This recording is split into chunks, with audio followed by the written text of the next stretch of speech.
Hi hello welcome to BRK education. నేను మీ కీర్తి. ఈరోజు మనతో పాటు ఉన్నారు ఒక ప్రఖ్యాత గణిత ఉపాధ్యాయుడు. దేశవ్యాప్తంగా పర్యటించి విద్యార్థులను క్రమం తప్పకుండా ప్రేరేపించి 2 లక్షలకు పైగా విద్యార్థులతో సంభాషించారు. అలాంటి గొప్ప వ్యక్తి మన స్టూడియోలో ఉన్నారు. చంద్రశేఖర్ జోషిలా గారితో మనం మాట్లాడి మనకున్న డౌట్స్ క్లారిఫై చేసుకుందాం. నమస్కారం సార్. నమస్తే అమ్మా. సార్, ఇది మోటివేషన్ ఎన్ని రకాలుగా ఉంటుంది? అందులో బెస్ట్ మోటివేషన్ ఏదంటే ఏం చెప్తారు? మోటివేషన్ ఎన్ని రకాలు అంటే రకరకాలమ్మా. ఇందులో ఏంటంటే చిన్నపిల్లవాడు భోజనం చేసేటప్పుడు చందమామని చూపిస్తూ తల్లి గోరుముద్దలు తినిపించడం కూడా మోటివేషనే. నువ్వు తింటే చాక్లెట్ ఇస్తావంటం కూడా మోటివేషనే. తినకపోతే చాక్లెట్ ఇవ్వను అనడం కూడా మోటివేషనే. ఇక్కడి నుంచి మొదలు పెట్టుకుంటే పుస్తకాల ద్వారా మోటివేషన్ కావచ్చు, పురాణాల ద్వారా మోటివేషన్ కావచ్చు, పక్కింటోని చూసి మోటివేట్ కావచ్చు, అయితే మన ఫ్రెండ్స్ని చూసి మోటివేట్ కావచ్చు, కొటేషన్స్ ద్వారా మోటివేట్ కావచ్చు. కొటేషన్స్ ద్వారా మోటివేట్ అంటే కొన్ని కొటేషన్స్ ఎంత పవర్ఫుల్గా ఉంటాయంటే, ఈ అమెరికాలో ఆయన ఒక బ్లాక్ అతను చెప్పాడు అనమాట. అతను ఒక స్పీచ్ అనమాట.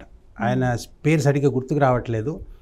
ఐ హ్యావ్ ఎ డ్రీమ్ అనేది ఎంత బ్యూటిఫుల్ స్పీచ్ అంటే అసలు ఆ స్పీచ్ వింటే మనకే అసలు ఒక గగ్గురుపాట్లాగా అనిపిస్తుంది. అంటే అసలు ఆ స్పీచ్ చెప్పిన తర్వాత అతని పాపం ఎవరో తర్వాత అసాసినేట్ చేశారు. అతను ఆ స్పీచ్ ఇప్పుడు కూడా మనం వింటుంటే ఇన్ని సంవత్సరాల తర్వాత అది కూడా మనకు బిగ్గెస్ట్ మోటివేషన్ అవుతుంది ఆ స్పీచ్. అట్లాగే జూలియస్ సీజర్ చనిపోయిన తర్వాత అతని ఫ్రెండ్ ఒక అతన్ని పొడి చేస్తాడు. పొడి చేసిన తర్వాత అతని దగ్గర మిత్రుడు ఒక ఆ బాడీ తీసుకెళ్ళి జనాల్లోకి వెళ్తాడు. వెళ్ళి ఏమంటాడంటే, Caesar is an honourable man, Brutus is ambitious అని చెప్పి మొదలు పెడతాడు. అనగానే జనాలందరూ అప్పుడు వీడి మీద ఎగెన్స్ట్గా ఉండి బ్రూటస్కి ఫేవరబుల్గా ఉంటాడు. అతను వెంటనే ఆ స్పీచ్ని మార్చేస్తాడు. మార్చేసి ఏమంటాడు, Brutus is an honourable man, Caesar is ambitious అని మొదలు పెడతాడు. ఆ స్పీచ్ మొత్తం 19 లైన్లో 15 లైన్లో ఉంది. చాలామంది లిటరేచర్ పిల్లలందరూ ఆ స్పీచ్ని బైహార్ట్ చేసేస్తారు. అంటే బిగ్గెస్ట్ మార్క్ యాంటనీ అతను ఆ స్పీచ్ డెలివర్ చేసిన క్యారెక్టర్. ఆ స్పీచ్ చెప్పిన తర్వాత అసలు ఆ జనాలందరూ తిరగబడి అంటే సీజర్ కరెక్టు అని చెప్పని ఒప్పుకునే పరిస్థితికి తీసుకొస్తాడు. అప్పుడు సివిల్ వార్ అది జరిగింది, తర్వాత ఇన్సిడెంట్ అవన్నీ వేరే. కానీ that speech was the biggest motivational speech. అంటే ఈ స్పీచ్ అనేది కూడా ఒక మోటివేషనే. ఒక్కొక్కసారి ఏంటంటే అవతల వాడిని నెగిటివ్గా చెప్పి మోటివేట్ చేయడమే, లైక్ శ్రీశ్రీ ఇందాక చెప్పినట్టుగా, అది కూడా ఒక మోటివేషనే. అంటే నువ్వు చేయలేవు, నువ్వు పనికి మాలినోడివి అంటే కొంతమంది చాలా మోటివేట్ అవుతారు, కానీ అందరూ కాదు, కొంతమంది. సో నెగిటివ్గా కూడా మోటివేట్ చేయటం, అది కొటేషన్స్ ద్వారా, పుస్తకాల ద్వారా, మనం చుట్టుపక్కల ఉన్న వాళ్ళని చూసి దాని ద్వారా, లేదంటే పురాణాల ద్వారా, ఇతిహాసాల ద్వారా, రైట్.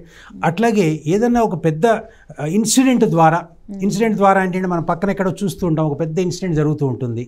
అంటే ఇప్పుడు ఏంటంటే ఎవడో ఒకడు కింద జారి పడిపోతుంటాడు, కొండల నుంచి ఎవడో వెనకాల నుంచి ఎవడో పట్టుకుంటాడు. అంటే ఈ జీవితం నాది, అతను నిలబెట్టిన జీవితము, నేను మంచి పని చేయాలి అనే ఉద్దేశంతో అతను మారిపోయిన పరిస్థితి ఉంటుంది.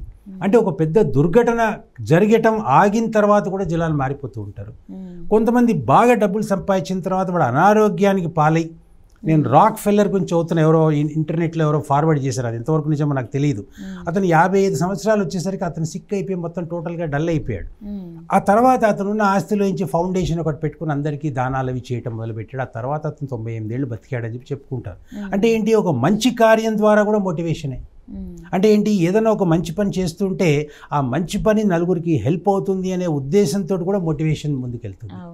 ఈ రకంగా ఈ వివిధ రకాలైన మోటివేషన్స్ ద్వారా మనం ముందుకెళ్ళచ్చు. అంటే ఇన్ని రకాలుగా మోటివేట్ కావచ్చు. ఏది లేకుండా ఊరికే కూర్చుని మోటివేట్ అయిన వాళ్ళు ఉంటారు. అంటే ఒక ఇన్వెన్షన్ ద్వారా మోటివేట్ అయిన వాళ్ళు ఉన్నారు. ఒక బాత్రూంలో ఒక టబ్లో పడుకుని ఆర్కిమిడీస్ ప్రిన్సిపల్ కనుక్కున్నాడు, ఆయన లా ఆఫ్ బాయన్సీ అంటారు.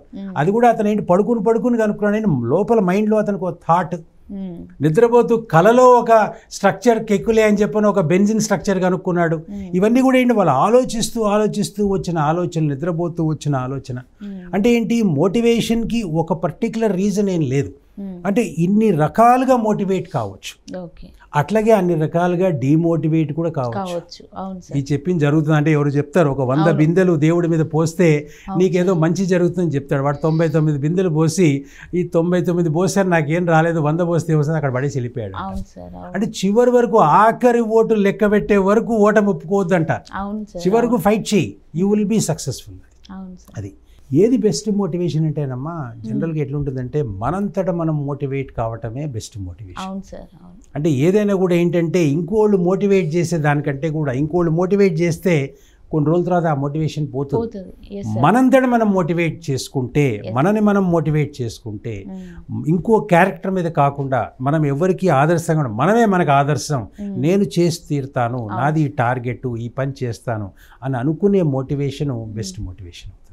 అంటే ఇంకోళ్ళ ద్వారా ప్రేరేపించబడిన మోటివేషన్ కంటే మనంతట మనం మోటివేట్ అవటమే ది బెస్ట్ మోటివేషన్ నా లెక్క ప్రకారం. ఓకే సార్, ఇప్పుడు మనం మోటివేట్ అవ్వాలి అని అంటే ఒక చిన్న కొటేషన్ కూడా ఒక మనిషి లైఫ్ ని చేంజ్ చేస్తారు సార్. ఖచ్చితంగా చేంజ్ చేస్తుందమ్మా. కొన్నిసార్లు ఏమవుతుందంటే కొటేషన్ని పాజిటివ్గా వాడతారు, నెగిటివ్గా వాడతారు. కానీ ఒక చిన్న కొటేషన్ వల్ల మనకి డెఫినెట్గా మనకు ఆ మోటివేషన్ అనేది జరుగుతుంది. అంటే where there is a will there is a way అంటారు. అంటే ఒకరితో ఎవరితో మాట్లాడుతుంటే సామెతలు కూడు పెట్టవండి అన్నాడు. కానీ సామెతలు కూడు పెట్టవు, కానీ కూడు పెట్టడానికి కావాల్సిన ప్రేరణ దాంట్లో ఎనర్జీని ఇస్తాయి. అవి డైరెక్ట్గా కూడు పెట్టకపోవచ్చు, కానీ ఆ ఎనర్జీ లెవెల్స్ అనేది ఆ సామెత ద్వారా మనకు వస్తుంది. ఇలాంటి సామెతలు ఒకటి కాదు, 10, 20, 100 వేలల్లో ఉన్నాయి. అంటే ఇప్పుడు కొంతమంది ఏంటంటే ఈ నెపోలియన్ హిల్ అని చెప్పి రాస్తాడు, ప్రతిరోజు ఒక కొటేషన్ ఇస్తూ ఉంటాడు. అంటే ఎన్ని రకాల కొటేషన్స్ ఆయన ముందుకు తీసుకెళ్ళాడు. జనాలు పొద్దున్న లేచి ఆ కొటేషన్ చూసుకుని మొబైల్ ఫోన్లో ఆ కొటేషన్ చదువుకుని ముందుకు వెళ్తారు. ఇన్ని రకాల కొటేషన్స్ జనాల్ని హెల్ప్ చేస్తున్నాయి. ఒక రకంగా ఆ కొటేషన్ 10 నిమిషాలే పని చేయొచ్చు, కొంతమంది గంట పని చేయొచ్చు, కొంతమంది అరగంట పని చేయొచ్చు, కానీ డెఫినెట్గా పని అయితే చేస్తున్నాయి. ఓకే, ఒక్కొక్క కొటేషన్ ఒక్కొక్కరి కోసమే రాసినట్టు అనిపిస్తాయి కదా. కొన్నిసార్లు ఆ కొటేషన్ నా కోసమే రాసినట్టు అనిపిస్తుంది. అంటే ఇప్పుడు కొన్ని కొటేషన్స్ ఏంటంటే కొందరికి బిజినెస్ ఇష్టం ఉంటుంది, కొందరికి జాబ్ ఇష్టం ఉంటుంది. అవునమ్మా. ఓకే సార్, నేను ఒక మోటివేషనల్ స్పీకర్ మాట్లాడడం విన్నాను. ఒక గవర్నమెంట్ జాబ్ చేసే ఆమెకి ఒక బిజినెస్ పర్సన్ కి డిఫరెంట్ ఏంది అనేది ఆయన ఎక్సలెంట్ గా చెప్పాడు. అంటే మంచిగా అనిపించింది. అలా నేను మోటివేట్ అయ్యాను. ఒక మోటివేషన్ కొటేషన్ అనేది బిజినెస్ వాడికి వర్క్ అవునట్టుగా ఆ పర్టిక్యులర్ ఎంప్లాయీకి వర్క్ కాకపోవచ్చు, కానీ ఆమెకు వర్క్ అయ్యే కొటేషన్ మటుకు డెఫినెట్ గా బిజినెస్ వాడికి వర్క్ అవుతుంది, ఎందుకంటే వాడు ఎంప్లాయీస్ ని డీల్ చేస్తాడు కాబట్టి. బట్ ఏదైనా ఒక కొటేషన్ అనేది ఇండివిజువల్గా మనకి నచ్చిన సబ్జెక్ట్లో మనం వెతుక్కుంటే ఇంకా బెటర్. అందుకోసమే ఒక అనుభవజ్ఞుడైన మోటివేషనల్ స్పీకర్ అనేది అవసరం అవుతుంది అప్పుడప్పుడు. ఇవన్నీ మనం వెతుక్కోకుండా అతను మనతోటి మాట్లాడిన 5 నిమిషాల తర్వాత నువ్వేంటి అని తెలుసుకుని ఆ రకంగా మోటివేట్ చేయడం అనేది ఇంపార్టెంట్. అదే జరుగుతూ ఉంటుంది. Okay sir, thank you so much sir. Thank you అమ్మా, నమస్తే.